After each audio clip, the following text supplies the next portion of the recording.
Hey everyone, welcome.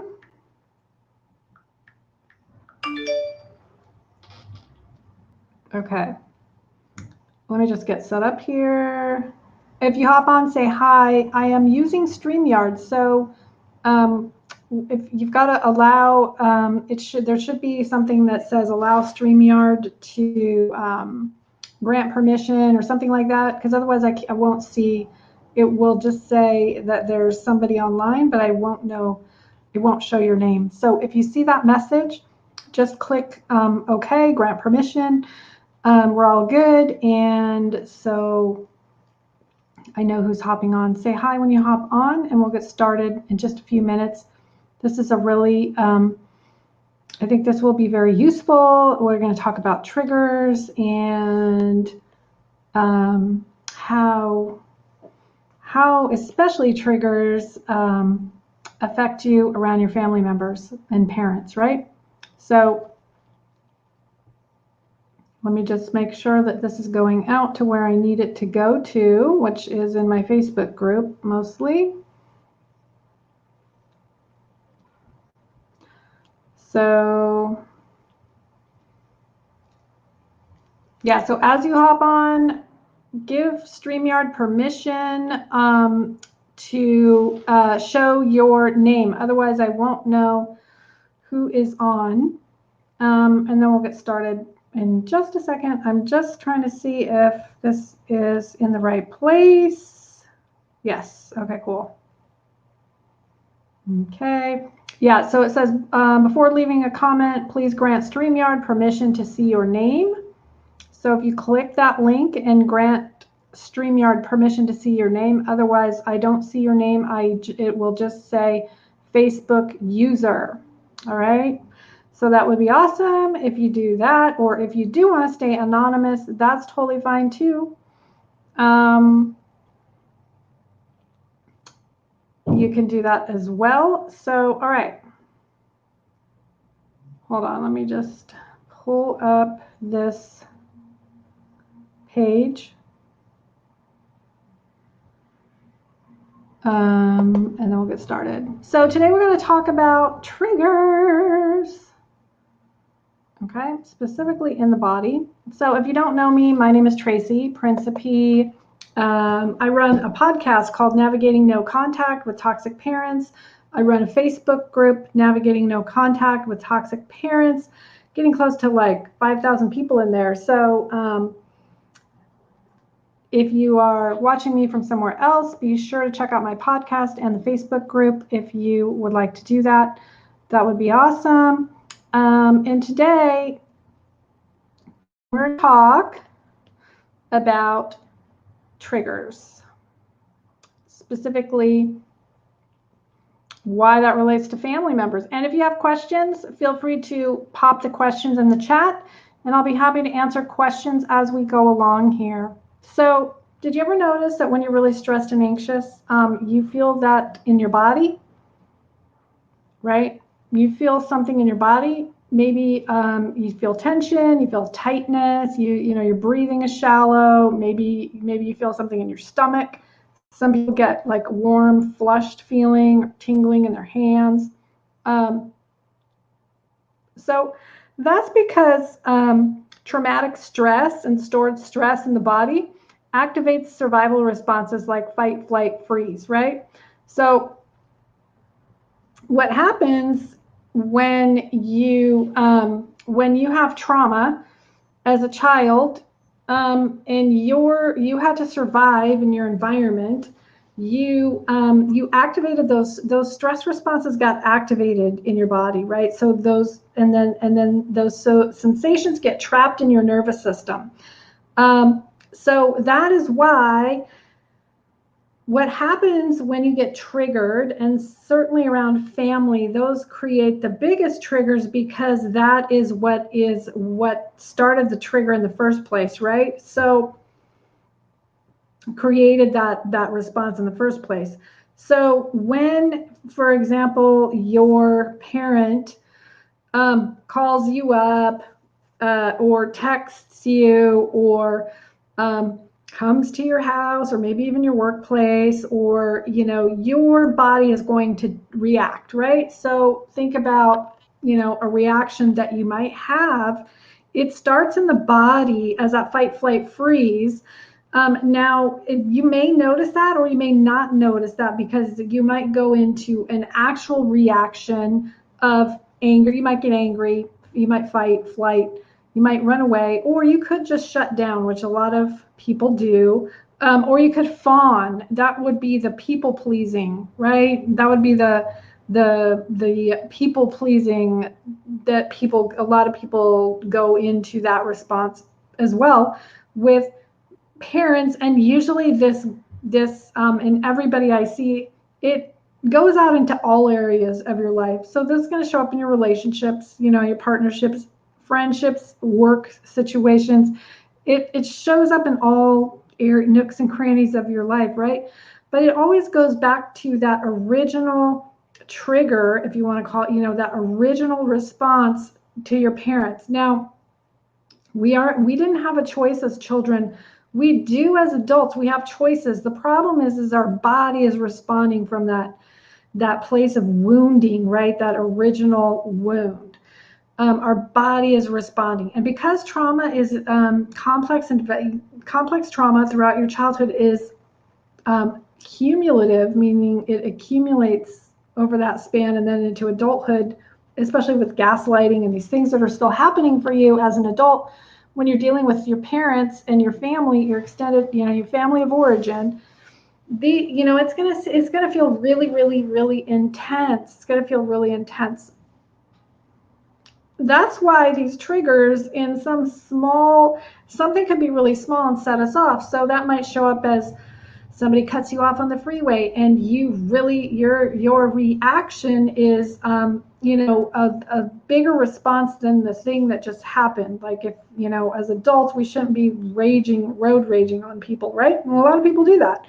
And so, or it might leak out to other people, just people in the public or customer service or whatever, right? That's ways it can show up. Our children can trigger us, because that's going to trigger our wounds, right? That's really going to trigger. We could get triggered by people on the internet, right? People we don't even know. That is a huge trigger. And it seems like that person is triggering us, okay? That stranger could be triggering us. And because it seems really real and it seems like it's happening now in the present, and for your body it is. However, your body and your nervous system is responding to a past event that maybe perhaps reminds you of somebody's, even it could be whatever. Have you ever had that happen on the internet where somebody says something, or maybe they don't even say anything, just something happens, and it could be minor, it could be small, or maybe somebody criticizes you for, not even so much criticizes, just you perceive it as being judged, right? Being criticized. Somebody doesn't like me. Somebody's judging me. That's like death. So our nervous system is like, death, you're dying. Let me protect you. Protect, right? Fight, flight, freeze. So maybe you're going to attack that person on the internet, or you're just going to run away and ghost, or you're just going to freeze, or you're going to fawn and maybe say, oh my gosh, I'm really sorry. And next thing you know, you're explaining yourself to a stranger, over explaining yourself. Anybody? Right? So those kinds of things happen. And the trigger, again, can be something really small and insignificant that can seem really crushing, right? So thinking about how that shows up in your life overall is really important. And then how we connect that to our original wound or wounding from childhood. Does that make sense? Any questions? So trauma isn't the event. It is the shock to the nervous system. It is what the body and the nervous system does in that event, right? So what most people don't understand, trauma doesn't have to be this big thing, right? It could be for sure, but it doesn't have to be this big thing. It could be something that happened or that we saw and witnessed. It didn't, that we didn't have the capacity to process, okay? Because we're children and we don't have the ability to process, so we had to just, our bodies and brains got wired differently, right? So so your brain does, pauses your memory processing. So that's why most of the time you might have chunks of your memory missing. You could have very fuzzy memory, a memory, it could be very fragmented. You're not sure if that was real or not real. It can add a lot of confusion. But the body memory, which is implicit memory, is in your body, right? So the body, that is the trigger. That's the memory. So that is a flashback. It's a flashback, right? The body responds, and that is a flashback because the body's like, oh, I need to protect you because based on that past experience, this is reminding me, right? So even if your mind doesn't, that's why you're like, some people say, oh my gosh, I don't know what came over me. I don't know why I got like that, right? And then you feel bad and you're like, oh man, why did I do that? Or I feel shameful because I don't understand what's happening, right? Anyone relate to that? So it's not stored as a complete memory, right? It's stored like, it's not like a movie. And it's very fragmented, or the body, you might have sensations in your body. You might feel that sensation when you get triggered. Something happens. It's right? Something happens in your body. There's sensations and feelings. Yeah. Hey, Jill.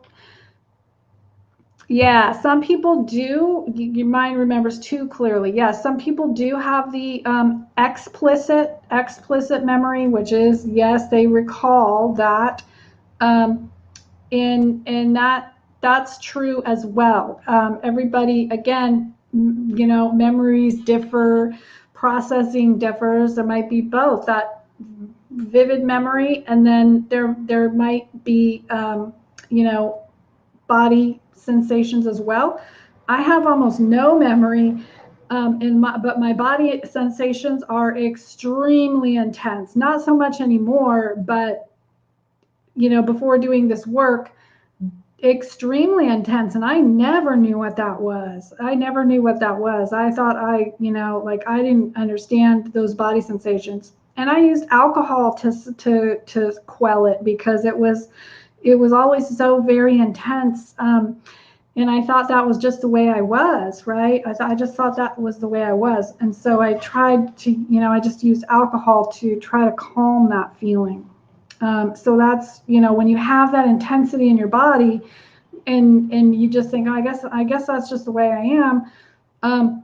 Usually there might be an addiction component with that, right? Whether it's alcohol or food or sex or shopping, because that feeling, we're trying to calm that down. Okay, so so when that trauma is trapped in your body, it feels like your brain is trying to make sense of it, right? But it doesn't recognize the difference between the physical or the emotional danger. Okay, that's why your heart might just be like pounding out of your chest, right? And you feel like you're dying. You feel like some people go to the emergency room because they think they're having a heart attack. They actually think that they're having a heart attack. And then the doctor's like, well, I think you're having an anxiety attack or a panic attack, right? So really recognizing, what's happening there, what's happening in your body, right? What am I feeling? So, this is where we take a pause, right? Like somebody triggered me, somebody cut me off on the freeway, whatever your trigger is, right? If you think about your triggers, you could write them down if you want to write them down. Yeah, more intense and not in your body. Yeah, isn't that this it's always so fascinating. It's really fascinating. Yeah, when you have the memory and there might not be a body, you might not feel the body, and that's okay too, right? Or you might not have much memory and you feel the intensity in the body, right? So again, especially if you had more developmental trauma, pre-verbal trauma, you're going to have the body emotion, right? So before words, the pre-verbal trauma would definitely be implicit memory, right? Because your hippocampus develops at about 2.5 years old. So anything prior to 2.5 years old, you're not going to have a memory. That's why we don't remember that we're born, right? Or we don't remember having our umbilical cords off. And little boys, if they had circumcision, under, they usually do that, I think, pretty young, like pretty close to newborn. They're not going to remember. They don't have obviously a memory of that, right? Or anything that happened, in 2.5 and younger, you're not going to have an actual visual memory like a movie. You will have an implicit body memory though, because the body again always remembers, what's happening. Okay. Yeah. Yeah, I've heard of that, the past life stuff, having memory from the womb. Yeah, so that's why we don't necessarily want to bring those memories up, because we don't want to, that's when people start remembering things that maybe could be re-traumatizing, right? So we don't necessarily need that explicit movie memory to happen. We can use the body to, work with that body response, right? And we do that. We can do that with babies that, if you have trauma from being a baby, right? Adoption trauma, being pulled away from your mother is extremely traumatic, because you never had a chance to bond with your birth giver. And a lot of adoptees, they don't realize how much trauma that creates, right? Because they don't have the memory of it. So they think, oh, well, I was adopted. And if you were adopted into a loving home, not all adoptees are. I work with a lot that go from being adopted into a very abusive environment. But they're not going to have that memory. But again, that is huge trauma, right? That kind of trauma. It's attachment trauma. So that kind of is really going to show up in relationships. Let's see. So usually there's troubling thoughts or something happening that you're going to feel the sensations in your body, right? And just notice the feelings come up as you consider whatever it is that you're thinking about, right? And take a pause and just go, okay, taking that pause before you have that reaction, because that reaction is like, it's like a split, that split second reaction. But can I take a pause? Can I take a pause and breathe, right? Put your hand on your chest, do a long out breath, and pause, right? And what is this really about, right? Here I am arguing with a stranger on the internet. Now I'm all jacked up. I've done it. I've done it in the past, right?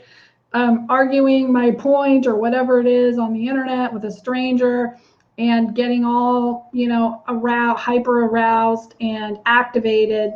And I don't do that anymore. I don't feel the need to do it, number one. And I'm, just, slowing down, taking a breath, feeling those sensations in your body. If you can, it might feel really overwhelming, right? It might feel, this can be hard to actually slow down and just kind of feel and breathe. But if we can do it, before that trigger happens, because there's always a process, right? So, if somebody wants to cut in front of me, it's like, and then it's like, all right, whatever, go ahead, right? Instead of, and you're getting activated. Okay, go ahead, right? No big deal. So taking a pause in there and seeing if you can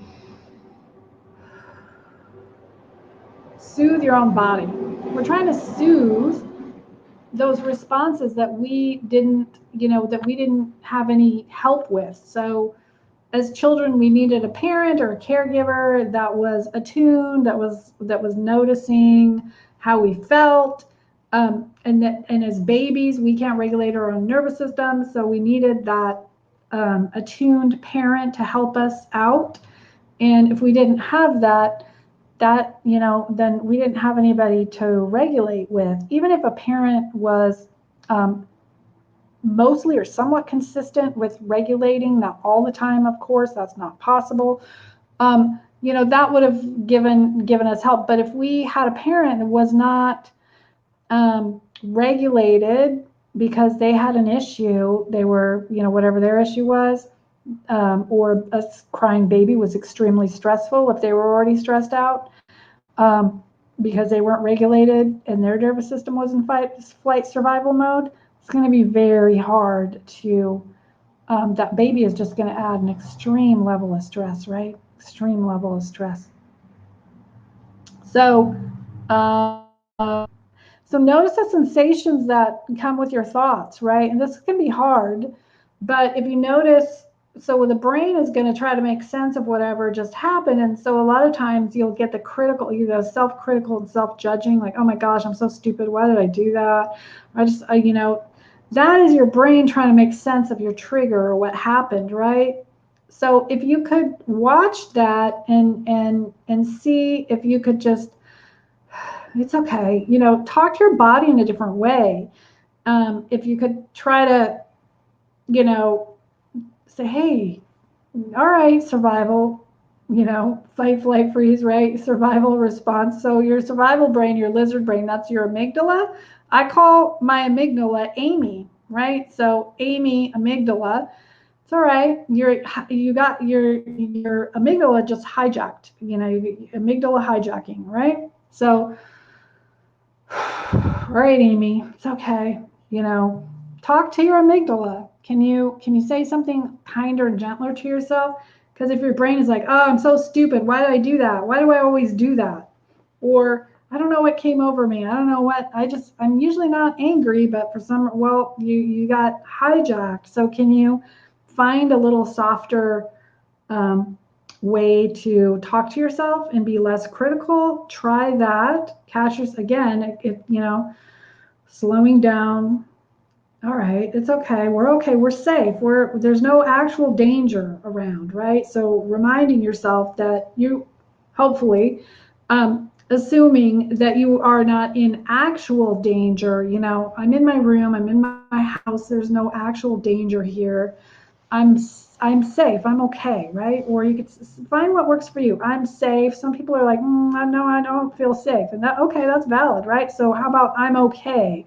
Or I'm here in my room. I know that feels true, right? So I look around my room, I'm here in my room. See if that feels, what does that feel like, right? So even saying different things that are a little bit less critical, you can notice how that lands in your body, right? So yeah, fetus in the womb, yeah, definitely. So if you had if your mom was pregnant, she was stressed out, or that mom knew that she was giving a child up for adoption, or just a stressed out mom, a single mom, maybe a teen mom, or a mom that was in an unhealthy relationship while she was pregnant. There was a lot of stress that absolutely transfers to the fetus, absolutely. Right? So that dysregulation can transfer to a baby. And then also, of course, A difficult pregnancy will transfer, or a baby being in the NICU, right? So those are all traumas, and it could cause attachment wounds, or a baby that needed, a C-section. All of those things could be traumatic for a baby. Obviously, not going to remember that, but that could also definitely play in. And then the intergenerational trauma, right? So your mom and her mom, and so on down the line, all of those traumas, right? That is showing that, that is, those little bits of and pieces of DNA are passed down as well.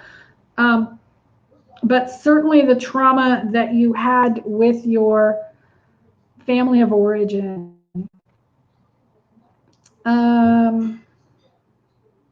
So one of the things that we do in somatic work is called resourcing. So resourcing is anything that feels strong and calm to you, that feels stable, that feels safe, and it could be external. So we have external resources. So that could be, it can be anything. An external resource could be something in your environment, right? So indoors or outdoors. It could be a pet. A lot of people really liked pets. It could be a plant. It could be a pillow, right? Pillows are good. So, you got your pillow. You could use your pillow for some support.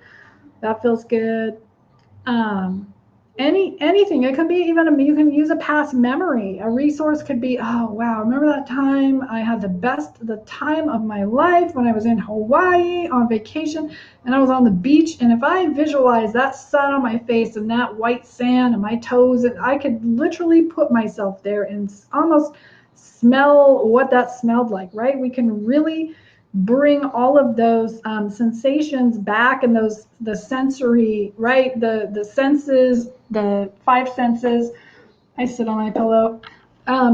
Bring those memories back, or an achievement, or something like, yeah, or a safe, supportive parent, like a grandmother, right? Or a figure. It could be a teacher, or somebody just had this one person for 1 minute, a teacher or somebody that took notice and said something really profound that stuck with you for your entire life. A neighbor, a helpful neighbor, those kinds of things, or a loving, caring grandparent that felt very different. Like my grandmother was my mom's mom, so she had issues, but I knew the difference, what my grandmother felt like and what my mom felt like. And that was very different, right?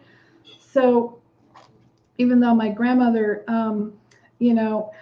had her own issues, I guess, but there was definitely, I knew my grandma cared about me, although she wasn't all that loving and nurturing either, but I knew there was definitely a difference, right?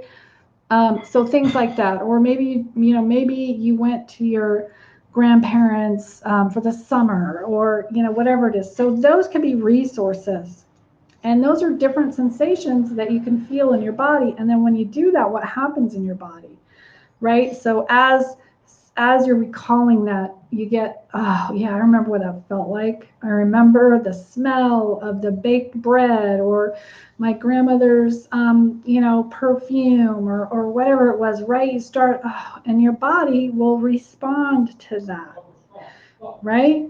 Your body responds to that. You guys have questions about that so far?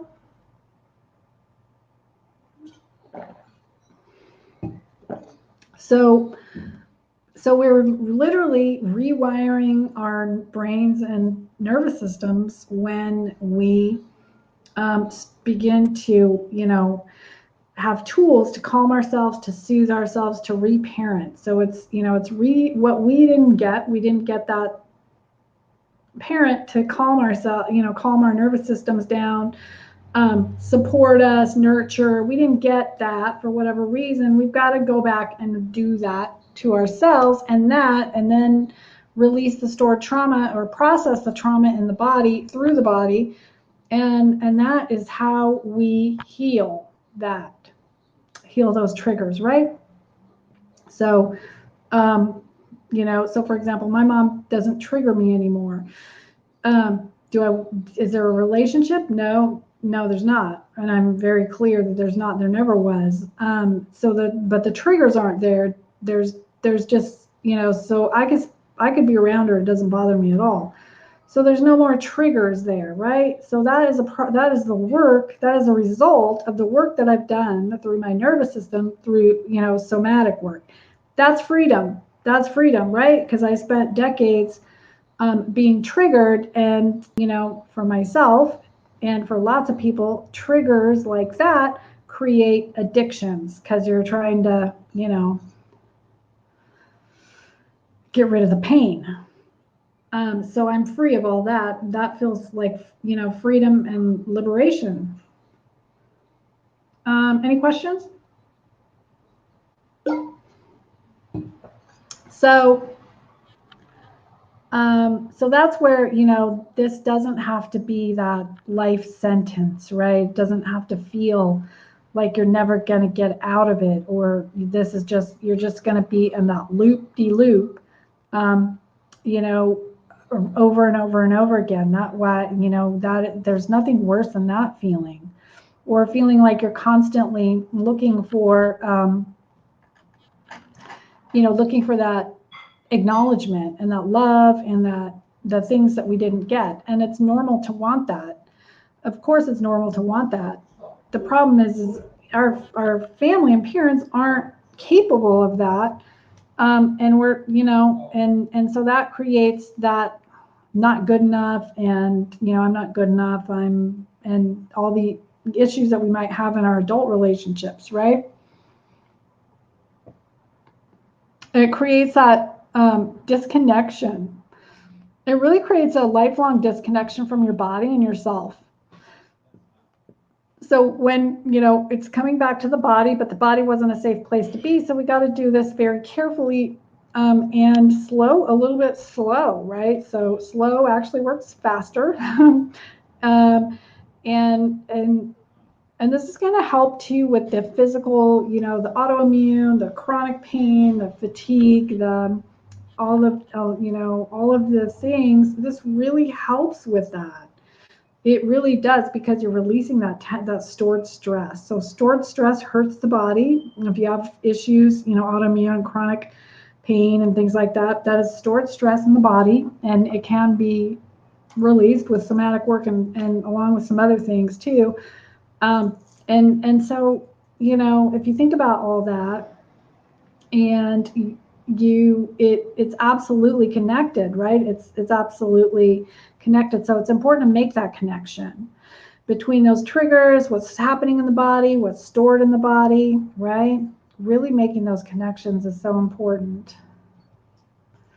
Yeah, so this Friday, 2 p.m. Pacific, I still have a few more spots for my drop-in class, regulation. We're gonna learn some tools and techniques, resources for self-regulation, and that's really the first step, is calming that nervous system. So I'll show you some tools that I work, this is what I do with my client. The first thing I do with my clients is calm that nervous system before we can do anything else, because that hijacking of the nervous system, that overwhelm, it makes it, you can't heal trauma or work on trauma when there is, you're just hijacked, right? That's when things can be really re-traumatizing.